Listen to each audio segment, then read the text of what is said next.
后来有这个农历的过年，国军来加强着战备的操演。今仔日第2天，陆军333旅甲586旅一个攻一个守，伫步兵训练指挥部来进行着机步排的对抗。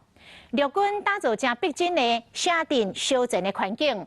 无剧本自由来发挥，搁来运用着实兵模拟的系统，只要人调情就会倒落去，就是要来模拟着上界真实的战场的环境，要来考验着部队伫战场抗压力的程度，嘛要来考验指挥官临场应变的能力。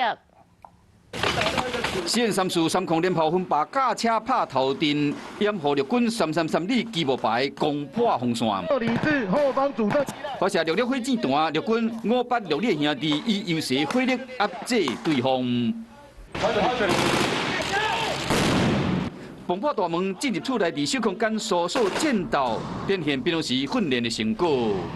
城镇战是属于比较狭窄的空间，对。那我们在 观察敌人的部分，有时候会有部分的死角。全程由排长实施计划，完成兵力的部署，并磨练我们的干部在战场压力下如何实施指挥。过年加强战备操演，陆军586旅甲333旅伫高雄红山的步兵训练指挥部实施机步排专精训练，前后4天3暝无停。为了让官兵们熟悉战场环境，陆军特地打造这个城镇战的模拟环境，并且是引用不少店家的看板招牌。战场环境就是在我们的这片土地上面，所以我们尽可能去仿真，在没有剧本的这个状况之下，就能够考验部队他的训练的状况。 每一个官兵通过模拟接战的系统，建立逼真的实战场景，只要官兵调情就会倒落去。指挥官嘛在随了解伤亡情形。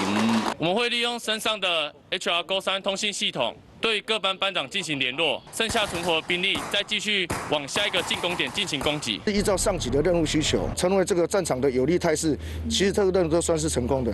两军交火，这兄弟唔惊危险，挺进最前线，并且处处该战场时时拢训练的原则，又平时高强度逼真作战的演练，展现保家卫国的能力。